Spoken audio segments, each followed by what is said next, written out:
Une descente dans le maelstrom. Edgar Allan Poe. Traduction de Charles Baudelaire.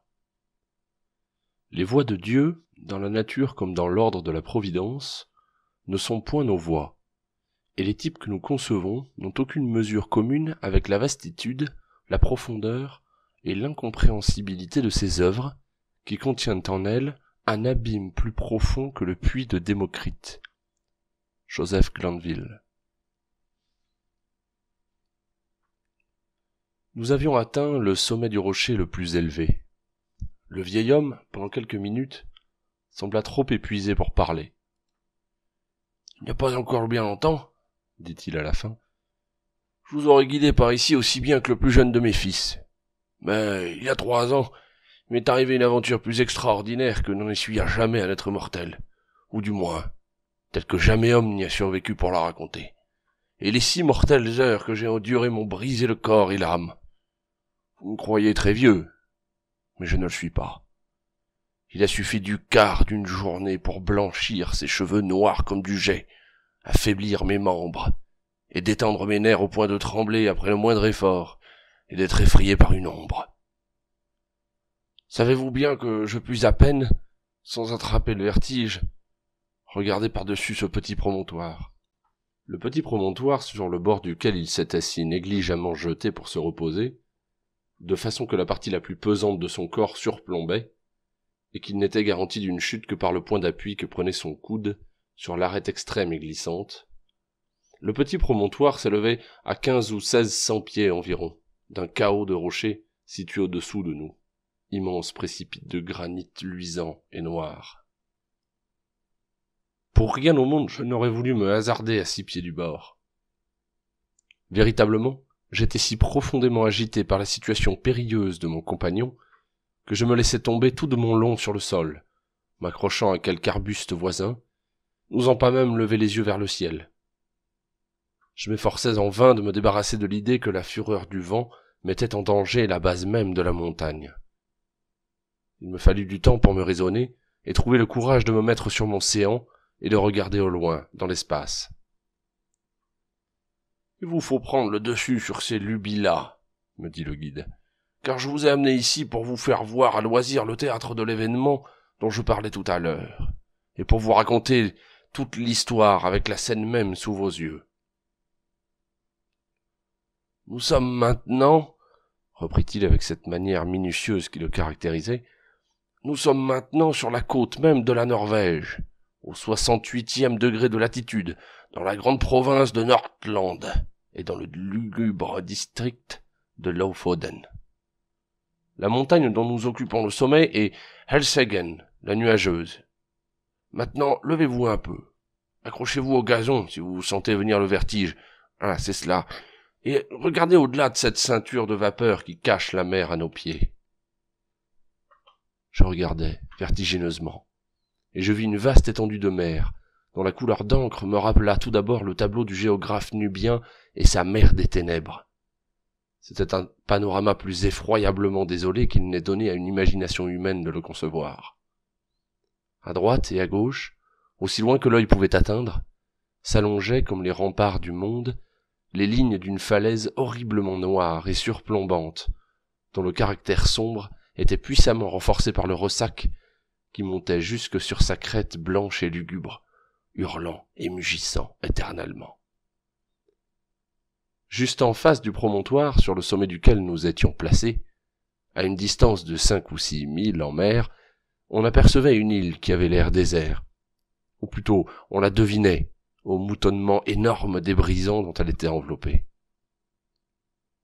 À 2 milles environ, plus près de la terre, se dressait un autre îlot, plus petit, horriblement pierreux et stérile, et entouré de groupes interrompus de roches noires.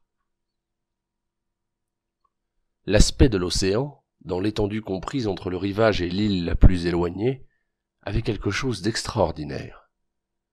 En ce moment même, il soufflait du côté de la terre une si forte brise qu'un brick, tout au large, était à la cape avec 2 rises dans sa toile, et que sa coque disparaissait quelquefois tout entière. Et pourtant, il n'y avait rien qui ressemblât à une houle régulière, mais seulement, et ce en dépit du vent, un clapotement d'eau, bref, vif et tracassé dans tous les sens. Très peu d'écume, excepté dans le voisinage immédiat des rochers. L'île que vous voyez là-bas, reprit le vieil homme, est appelée par les Norvégiens Vurg. Celle qui est à moitié chemin est Moskoe. Celle qui est à 1 mille au nord est Ambaren. Là-bas sont les Islesen, Otholm, Kildhelm, Swarven et Bukholm. Plus loin, entre Moskoe et Vurg, Hotterholm, Flimen, Sandflessen et Stockholm. Tels sont les vrais noms de ces endroits. Mais pourquoi ai-je jugé nécessaire de vous les nommer? Je n'en sais rien. Je n'y puis rien comprendre, pas plus que vous. Entendez-vous quelque chose? Voyez-vous quelque changement sur l'eau? Nous étions depuis 10 minutes environ au haut de Helseggen, et nous étions montés en partant de l'intérieur de Lofoden, de sorte que nous n'avions pu apercevoir la mer que lorsqu'elle nous avait apparu, tout d'un coup, du sommet le plus élevé. Pendant que le vieil homme parlait, j'eus la perception d'un bruit très fort et qui allait croissant, comme le mugissement d'un immense troupeau de buffles dans une prairie d'Amérique. Et au moment même, je vis ce que les marins appellent le caractère clapoteux de la mer se changer rapidement en un courant qui se faisait vers l'est. Pendant que je regardais, ce courant prit une prodigieuse rapidité. Chaque instant ajoutait à sa vitesse, à son impétuosité déréglée. En 5 minutes, toute la mer, jusqu'à Vurg, fut fouettée par une indomptable furie. Mais c'était entre Moskoe et la côte que dominait principalement le vacarme.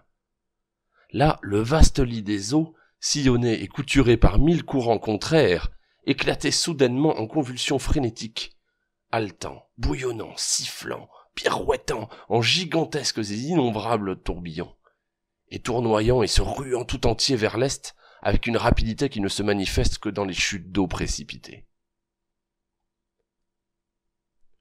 Au bout de quelques minutes, le tableau subit un autre changement radical.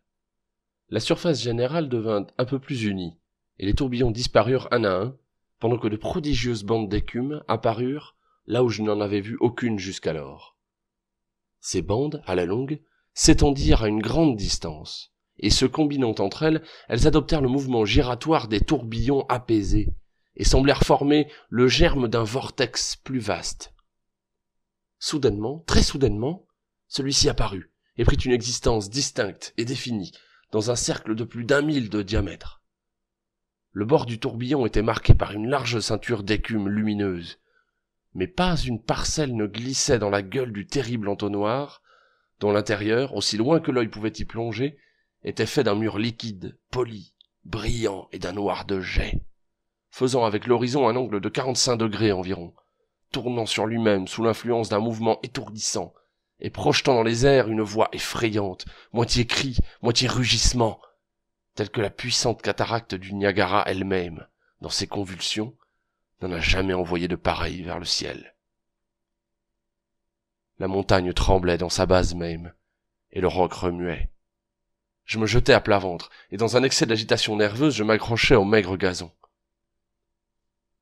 Ceci, dis-je enfin au vieillard, ne peut pas être autre chose que le grand tourbillon du Maelstrom. On l'appelle quelquefois ainsi, dit-il. Mais nous autres Norvégiens, nous nous nommons le Mokoestrom de l'île de Moskoe, qui est située à mi-chemin. Les descriptions ordinaires de ce tourbillon ne m'avaient nullement préparé à ce que je voyais. Celle de Jonas Remus, qui est peut-être plus détaillée qu'aucune autre, ne donne pas la plus légère idée de la magnificence et de l'horreur du tableau, ni de l'étrange et ravissante sensation de nouveauté qui confond le spectateur. Je ne sais pas précisément de quel point de vue ni à quelle heure l'a vu l'écrivain en question, mais ce ne peut être ni du sommet de Helseggen, ni pendant une tempête. Il y a néanmoins quelques passages de sa description qui peuvent être cités pour les détails, quoiqu'ils soient très insuffisants pour donner une impression du spectacle. Entre Lofoden et Moskoe, dit-il, la profondeur de l'eau est de 36 à 40 brasses, mais de l'autre côté du verre, il veut dire Vurg, cette profondeur diminue au point qu'un navire ne pourrait y chercher un passage sans courir le danger de se déchirer sur les rochers, ce qui peut arriver par le temps le plus calme. quand vient la marée, le courant se jette dans l'espace compris entre Lofoden et Moskoe avec une tumultueuse rapidité. Mais le rugissement de son terrible reflux est à peine égalé par celui des plus hautes et des plus terribles cataractes. Le bruit se fait entendre à plusieurs lieues, et les tourbillons ou tourments creux sont d'une telle étendue et d'une telle profondeur que si un navire entre dans la région de son attraction, il est inévitablement absorbé et entraîné au fond, et là déchiré en morceaux contre les rochers. Et quand le courant se relâche, les débris sont rejetés à la surface. Mais ces intervalles de tranquillité n'ont lieu qu'entre le reflux et le flux, par un temps calme, et ne durent qu'un quart d'heure, puis la violence du courant reprend graduellement. Quand il bouillonne le plus et quand sa force est accrue par une tempête, il est dangereux d'en approcher, même d'un île norvégien. Des barques, des yachts, des navires ont été entraînés pour n'y avoir pas pris garde avant de se trouver à portée de son attraction. Il arrive assez fréquemment que des baleines viennent trop près du courant et sont maîtrisées par sa violence, et il est impossible de décrire leur mugissement et leur beuglement dans leur inutile effort pour se dégager. Une fois, un ours, en essayant de passer à la nage le détroit entre Lofoden et Moskoe, fut saisi par le courant et emporté au fond. Il rugissait si effroyablement qu'on l'entendait du rivage. De vastes troncs de pins et de sapins, engloutis par le courant, reparaissent brisés et déchirés, au point qu'on dirait qu'il leur a poussé des poils. Cela démontre clairement que le fond est fait de roches pointues sur lesquelles ils ont été roulés çà et là. Ce courant est réglé par le flux et le reflux de la mer, qui a constamment lieu de 6 en 6 heures. Dans l'année 1645, le dimanche de la sexagésime, de fort grand matin, il se précipita avec un tel fracas et une telle impétuosité que des pierres se détachaient des maisons de la côte. En ce qui concerne la profondeur de l'eau, je ne comprends pas comment on a pu s'en assurer dans la proximité immédiate du tourbillon. Les 40 brasses doivent avoir trait seulement aux parties du canal qui sont tout près du rivage, soit de Moskoe, soit de Lofoden. La profondeur au centre du Moskoe-Strom doit être incommensurablement plus grande, et il suffit pour en acquérir la certitude de jeter un coup d'œil oblique dans l'abîme du tourbillon quand on est sur le sommet le plus élevé de Helseggen. En plongeant mon regard du haut de ce pic d'Amftegeln hurlant, je ne pouvais m'empêcher de sourire de la simplicité avec laquelle le bon Jonas Ramus raconte, comme chose difficile à croire, ces anecdotes d'ours et de baleines. Car il me semblait que c'était chose évidente de soi que le plus grand vaisseau de ligne possible arrivant dans le rayon de cette mortelle attraction devait y résister aussi peu qu'une plume à un coup de vent, et disparaître tout en grand et tout d'un coup. Les explications qu'on a données du phénomène, dont quelques-unes, je me le rappelle, me paraissent suffisamment plausibles à la lecture, avaient maintenant un aspect très différent et très peu satisfaisant. L'explication généralement reçue est que, comme les 3 petits tourbillons des îles Féroé, celui-ci n'a pas d'autre cause que le choc des vagues montant et retombant, au flux et au reflux, le long d'un banc de roches qui endigue les eaux et les rejette en cataracte, et qu'ainsi plus la marée s'élève, plus la chute est profonde, et que le résultat naturel est un tourbillon, ou vortex, dont la prodigieuse puissance de succion est suffisamment démontrée par de moindres exemples. Tels sont les termes de l'encyclopédie britannique. Kircher et d'autres imaginent qu'au milieu du canal du Maelstrom est un abîme qui traverse le globe, et aboutit dans quelques régions très éloignées. Le golfe de Botnie a même été désigné une fois, un peu légèrement. Cette opinion assez puérile était celle à laquelle, pendant que je contemplais le lieu, mon imagination donnait le plus volontiers son assentiment.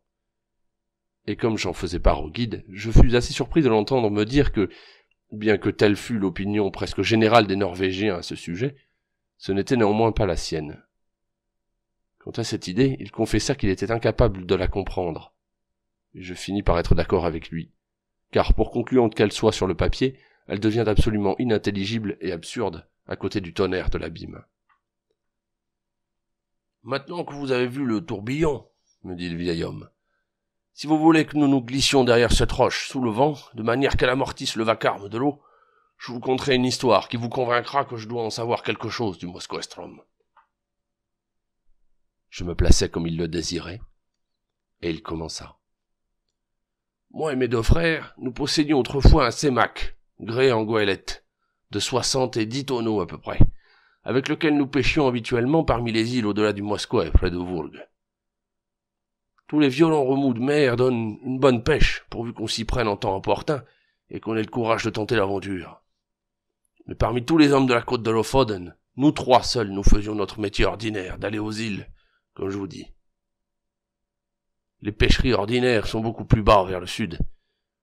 On y peut prendre du poisson à toute heure sans courir grand risque, et naturellement ces endroits-là sont préférés. Mais les places de choix par ici, entre les rochers, donnent non seulement le poisson de la plus belle qualité, mais aussi en plus grande abondance. Si bien que nous prenions souvent en un seul jour ce que les timides dans le métier n'auraient pas pu attraper tous ensemble en une semaine. En somme, nous faisions de cela une espèce de spéculation désespérée. Le risque de la vie remplaçait le travail, et le courage tenait lieu de capital. Nous abritions notre sémac dans une anse à 5000 sur la côte au-dessus de celle-ci, et c'était notre habitude par le beau temps de profiter du répit de 15 minutes pour nous lancer à travers le canal principal du Moskoestrom, bien au-dessus du trou, d'aller jeter l'ancre quelque part dans la proximité d'Otterholm ou de Sandflessen, où les remous ne sont pas aussi violents qu'ailleurs. Là nous attendions ordinairement pour lever l'ancre et retourner chez nous à peu près jusqu'à l'heure de l'apaisement des eaux. Nous ne nous aventurions jamais dans cette expédition sans un bon vent arrière pour aller et revenir, un vent dont nous pouvions être sûrs pour notre retour. Et nous nous sommes rarement trompés sur ce point. 2 fois, en 6 ans, nous avons été forcés de passer la nuit à l'ancre par suite d'un calme plat, ce qui est un cas bien rare dans ces parages. Et une autre fois, nous sommes restés à terre près d'une semaine, affamés jusqu'à la mort, grâce à un coup de vent qui se mit à souffler peu de temps après notre arrivée et rendit le canal trop orageux pour songer à le traverser. Dans cette occasion, nous aurions été entraînés au large, en dépit de tout, car les tourbillons nous ballottaient çà et là avec une telle violence qu'à la fin nous avions chassé sur une ancre fossée. Si nous n'avions dérivé dans un de ces innombrables courants qui se forment, ici aujourd'hui et demain ailleurs, et que nous conduisit sous le vent de Flimen, où par bonheur nous pûmes mouiller. Je ne vous dirai pas la 20e partie des dangers que nous essuyâmes dans les pêcheries. C'est un mauvais parage, même par le beau temps. Mais nous trouvions toujours moyen de défier le Moskoestrom sans accident. Parfois pourtant le cœur montait aux lèvres quand nous étions d'une minute en avance ou en retard sur l'accalmie. Quelquefois, le vent n'était pas aussi vif que nous l'espérions en mettant la voile, et alors que nous allions moins vite que nous n'aurions voulu, pendant que le courant rendait le sémac plus difficile à gouverner. Mon frère aîné avait un fils âgé de 18 ans, et j'avais pour mon compte 2 grands garçons. Ils nous eussent été d'un grand secours dans de pareils cas, soit qu'ils eussent pris les avirons, soit qu'ils eussent pêché à l'arrière, mais vraiment, bien que nous nous conscientissions à risquer notre vie, nous n'avions pas le cœur de laisser ces jeunesses affronter le danger, car tout bien considéré, c'était un horrible danger, c'est la pure vérité. Il y a maintenant 3 ans, moins quelques jours, qu'arriva ce que je vais vous raconter. C'était le 10 juillet 1800 et quelques. Un jour que les gens de ce pays n'oublieront jamais, car ce fut un jour où soupla la plus horrible tempête qui soit jamais tombée de la calotte des cieux. Cependant, toute la matinée, et même fort avant dans l'après-midi, nous avions eu une jolie brise, bien faite du sud-ouest. Le soleil était superbe, ce qui fit que le plus vieux loup de mer n'aurait pas pu prévoir de ce qui allait arriver. Nous étions passés tous les 3, mes 2 frères et moi, à travers les îles, à 2 heures de l'après-midi environ, et nous eûmes bientôt chargé le sémac de fort beaux poissons, qui, nous l'avions remarqué tous 3, étaient plus abondants ce jour-là que nous ne l'avions jamais vu. Il était juste 7 heures à ma montre quand nous levâmes l'ancre pour retourner chez nous, de manière à faire le plus dangereux du Strom dans l'intervalle des eaux tranquilles, que nous savions avoir lieu à 8 heures. Nous partîmes avec une bonne brise à tribord, et pendant quelque temps nous filâmes très rondement, sans songer le moins du monde au danger, car en réalité nous ne voyions pas la moindre cause d'appréhension. Tout d'un coup, nous fûmes masqués par une saute de vent qui venait d'Alsegen. Cela était tout à fait extraordinaire, c'est une chose qui ne nous était jamais arrivée, et je commençais à être un peu inquiet, sans savoir exactement pourquoi. Nous fîmes arriver au vent, mais nous ne pûmes jamais fendre les remous. J'étais sur le point de proposer de retourner au mouillage, quand, regardant à l'arrière, nous vîmes tout l'horizon enveloppé d'un nuage singulier, couleur de cuivre, qui montait avec la plus étonnante vélocité. En même temps, la brise qui nous avait pris en tête tomba, et surpris alors par un calme plat, nous dérivâmes à la merci de tous les courants. Mais cet état de choses ne dura pas assez longtemps pour nous donner le temps d'y réfléchir. En moins d'1 minute, la tempête était sur nous, Une minute après, le ciel était entièrement chargé, et il devint soudainement si noir qu'avec les embruns qui nous sautaient aux yeux, nous ne pouvions plus voir ni l'un ni l'autre à bord. Vouloir décrire un pareil coup de vent, ce serait folie. Le plus vieux marin de Norvège n'en a jamais essuyé de pareil. Nous avions amené toute la voile, avant que le coup de vent nous surprît. Mais dès la première rafale, nos 2 mâts vinrent par-dessus bord, comme s'ils avaient été sciés par le pied. Le grand mât emportant avec lui mon plus jeune frère, qui s'y était accroché, par prudence. Notre bateau était bien le plus léger joujou qui eût jamais glissé sur la mer. Il y avait un pont effleuré, avec une seule petite écoutille à l'avant, et nous n'avions toujours eu pour habitude de le fermer solidement en traversant le Strom. Bonne précaution dans une mer clapoteuse. Mais dans cette circonstance présente, nous aurions sombré du premier coup, car pendant quelques instants nous fûmes littéralement ensevelis sous l'eau. Comment mon frère aîné échappa-t-il à la mort? Je ne puis le dire. Je n'ai jamais pu me l'expliquer. Pour ma part, à peine avais-je lâché la misaine, que je m'étais jeté sur le pont à plat ventre, les pieds contre l'étroit plat-bord de l'avant, et les mains accrochées à un boulon, auprès du pied de mât de misaine. Le pur instinct m'avait fait agir ainsi, c'était indubitablement ce que j'avais de mieux à faire, car j'étais trop ahuri pour penser. Pendant quelques minutes, nous fûmes complètement inondés, comme je vous le disais, et pendant tout ce temps, je retins ma respiration et je me cramponnais à l'anneau. Quand je sentis que je ne pouvais pas rester ainsi plus longtemps sans être suffoqué, je me dressai sur mes genoux, tenant toujours bon avec mes mains, et je dégageai ma tête. Alors notre petit bateau donna de lui-même une secousse, juste comme un chien qui sort de l'eau, et se leva en partie au-dessus de la mer. Je m'efforçai alors de secouer de mon mieux la stupeur qui m'avait envahi, et recouvrai suffisamment mes esprits pour voir ce qu'il y avait à faire, quand je sentis quelqu'un qui me saisissait le bras. C'était mon frère aîné, et mon cœur en sauta de joie, car je le croyais parti par-dessus bord. Mais un moment après, toute cette joie se changea en horreur, quand, appliquant sa bouche à mon oreille, il vociféra ce simple mot. « Moskoestrom !» Personne ne saura jamais ce que furent en ce moment mes pensées. Je frissonnais de la tête aux pieds, comme pris du plus violent accès de fièvre. Je comprenais suffisamment ce qu'il entendait par ce seul mot.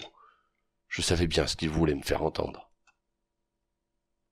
Avec le vent qui nous poussait maintenant, nous étions destinés au tourbillon du Strom, et rien ne pouvait nous sauver.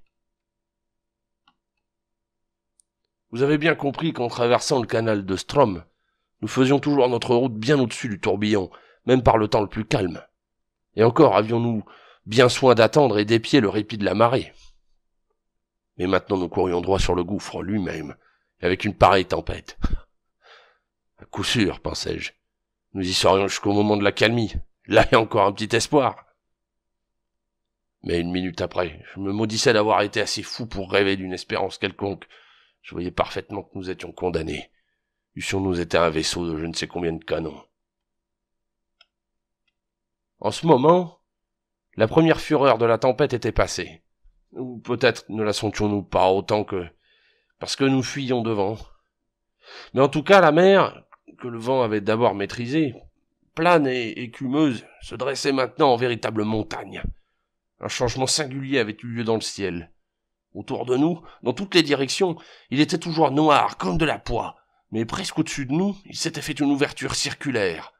Un ciel clair, clair comme je l'ai jamais vu, d'un bleu brillant et foncé. Et à travers ce trou resplendissait la pleine lune, avec un éclat que je lui avais encore jamais connu. Elle éclairait toutes choses autour de nous avec la plus grande netteté. Mais, grand Dieu, quelle scène à éclairer! Je fis un ou deux efforts pour parler à mon frère, mais le vacarme, sans que je puisse m'expliquer comment, s'était accru à un tel point que je ne pus pas lui faire entendre un seul mot, bien que je criasse dans son oreille de toute la force de mes poumons.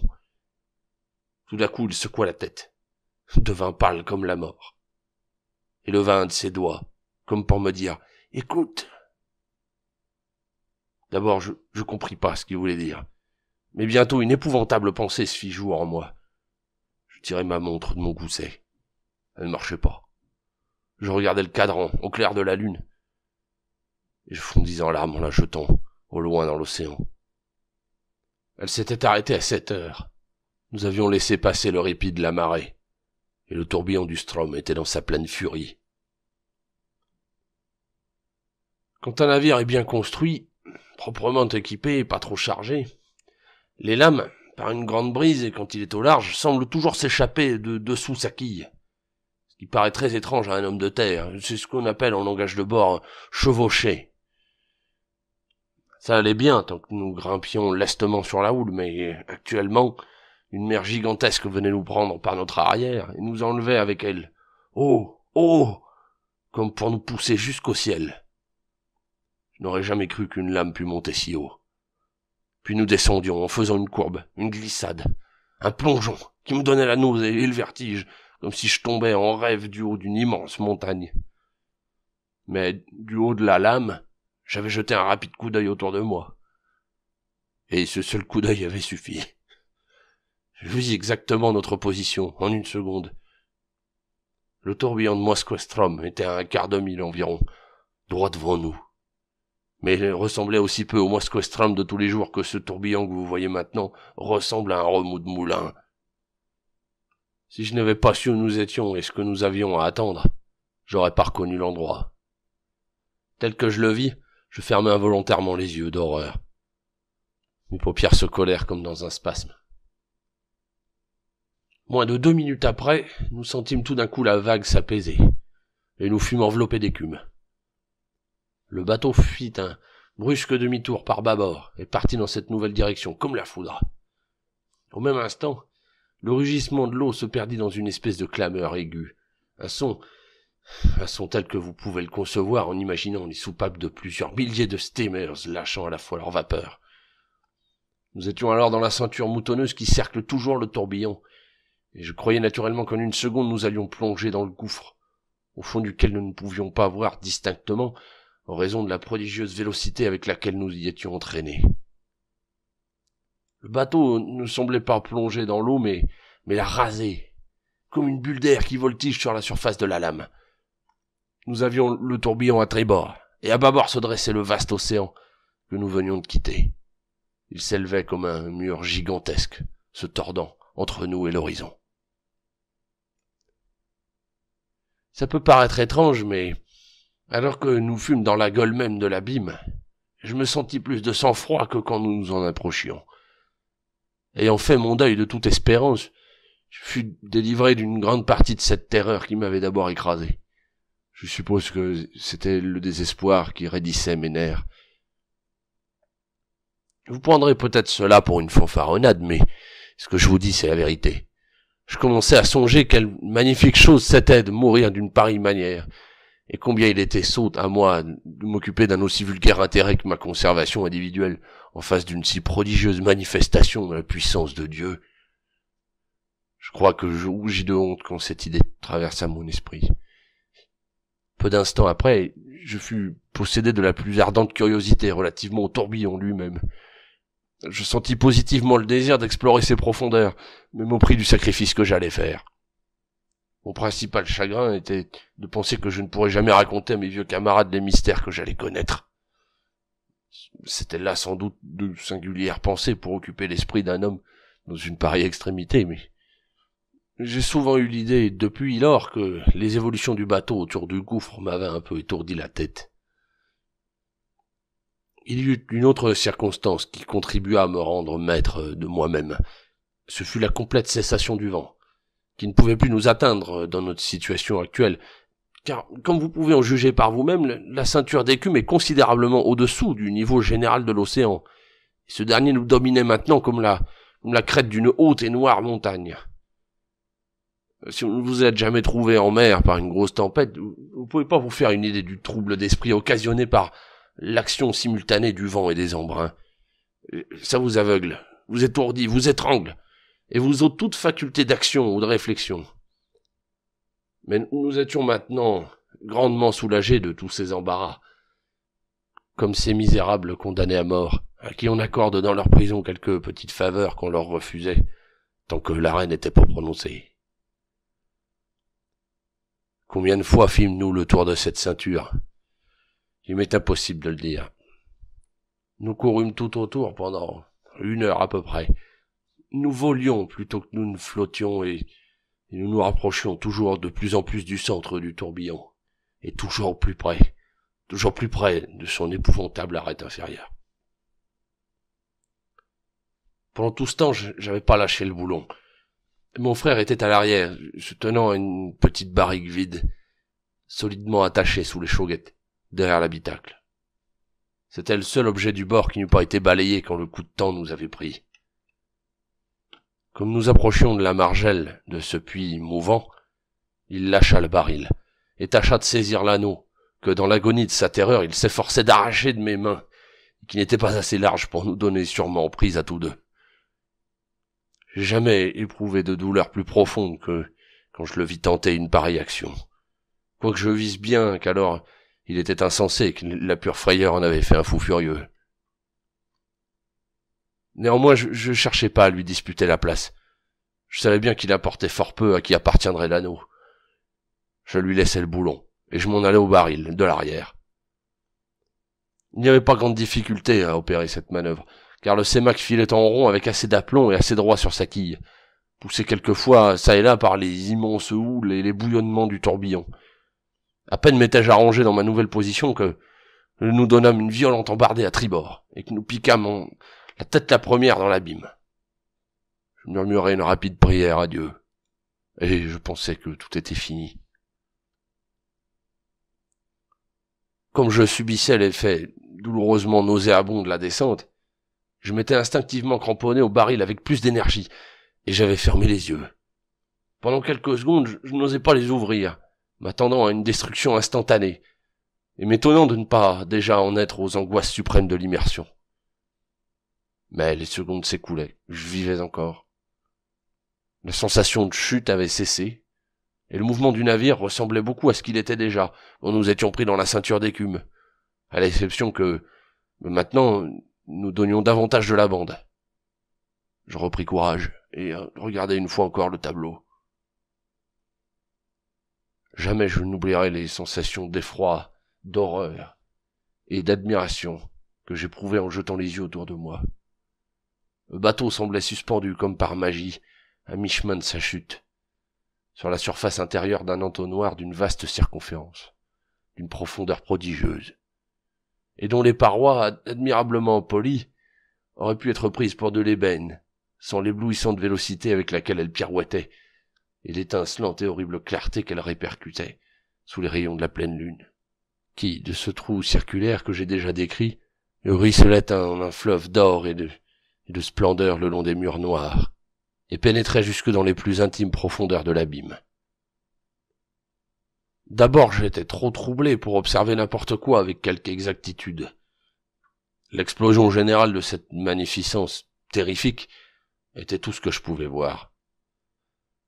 Néanmoins, quand je revins un peu à moi, mon regard se dirigea instinctivement vers le fond. Dans cette direction, je pouvais plonger ma vue sans obstacle à cause de la situation de notre sémac, qui était suspendu sur la surface inclinée du gouffre. Il courait toujours sur sa quille. C'est-à-dire que son pont formait un plan parallèle à celui de l'eau, qui faisait comme un talus incliné à plus de 45 degrés, de sorte que nous avions l'air de nous soutenir sur notre côté. Je ne pouvais m'empêcher de remarquer toutefois que je n'avais guère plus de peine à me retenir des pieds et des mains dans cette situation que si nous avions été sur un plan horizontal. Et celle-là tenait, je suppose, à la vélocité avec laquelle nous tournions. Les rayons de la lune semblaient chercher le fin fond de l'immense gouffre.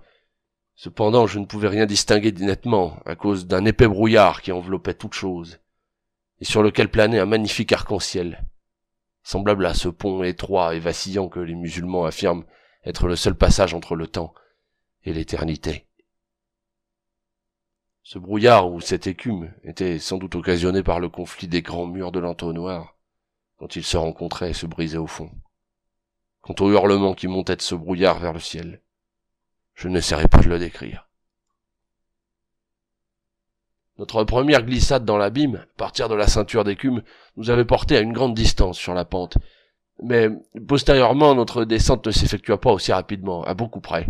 Nous filions toujours circulairement, non plus avec un mouvement uniforme, mais avec des élans qui parfois ne nous projetaient qu'à une centaine de yards, et d'autres fois nous faisaient accomplir une évolution complète autour du tourbillon. À chaque tour, nous nous rapprochions du gouffre, lentement, il est vrai, mais d'une manière très sensible. Je regardais au large sur le vaste désert d'ébène qui nous portait, et je m'aperçus que notre barque n'était pas le seul objet qui fût tombé dans l'étreinte du tourbillon.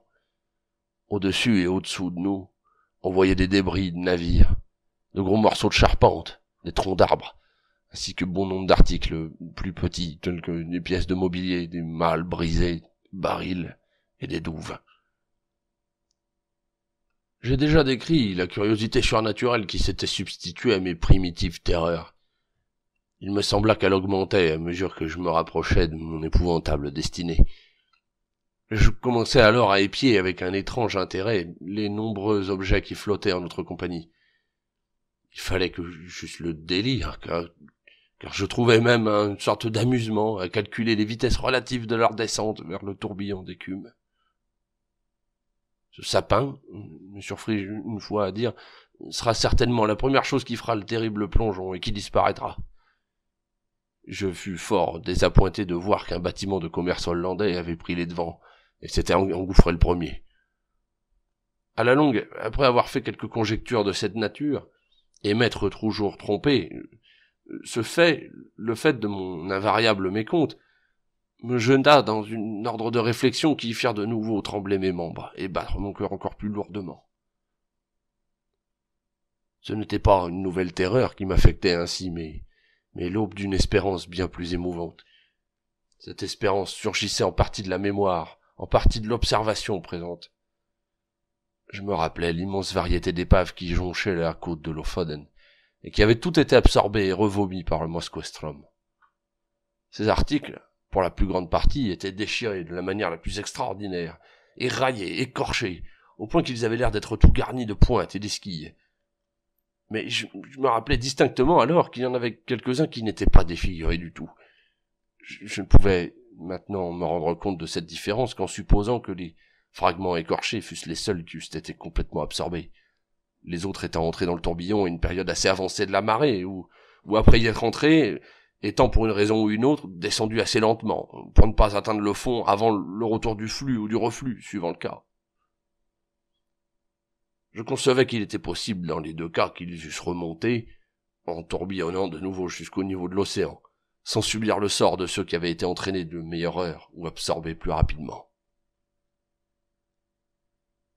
Je fis aussi 3 observations importantes.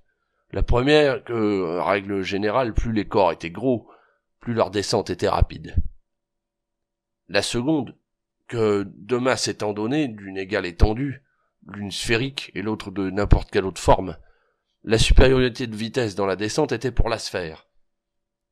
La troisième, que de 2 masses d'un volume égal, l'une cylindrique et l'autre de n'importe quelle autre forme, le cylindre était absorbé le plus lentement. Depuis ma délivrance, j'ai eu à ce sujet quelques conversations avec un vieux maître d'école du district, et c'est de lui que j'ai appris l'usage des mots cylindre et sphère.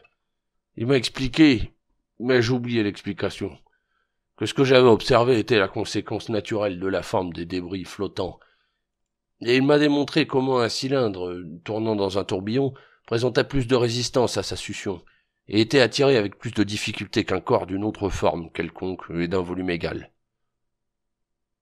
Il y avait une circonstance saisissante qui donnait une grande force à ces observations, et me rendait anxieux de les vérifier.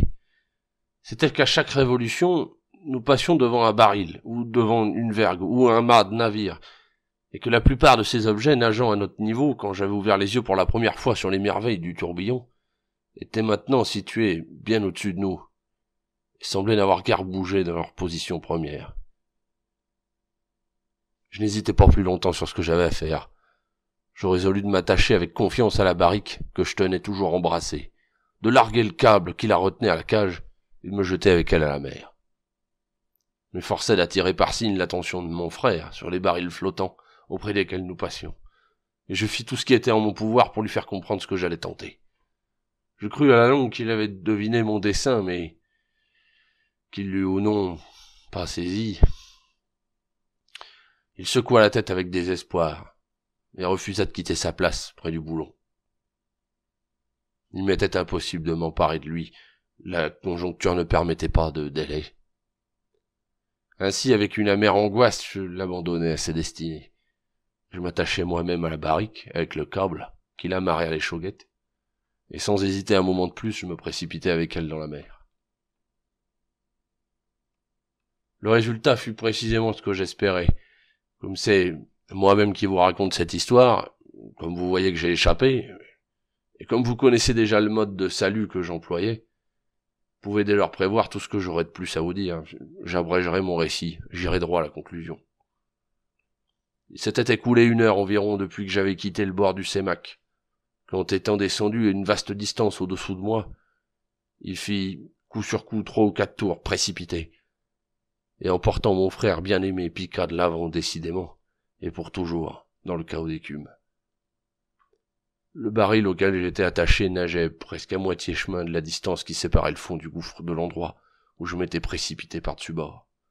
Quand un grand changement eut lieu dans le caractère du tourbillon, la pente des parois du vaste entonnoir se fit de moins en moins escarpée. Les évolutions du tourbillon devinrent graduellement de moins en moins rapides. Peu à peu, l'écume et l'arc-en-ciel disparurent, et le fond du gouffre sembla s'élever lentement.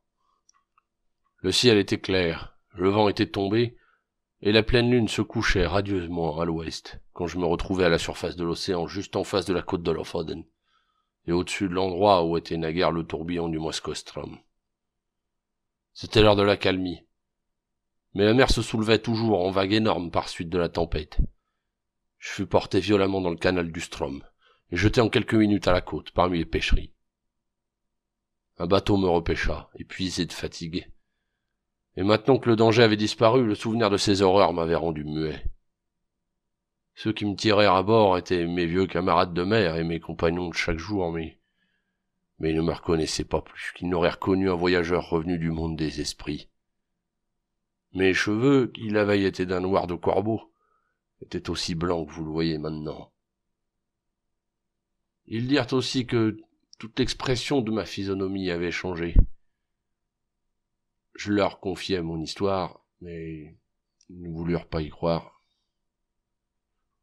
Je vous la raconte à vous maintenant, et j'ose à peine espérer que vous y ajouterez plus de foi que les plaisants pêcheurs de Lofoden.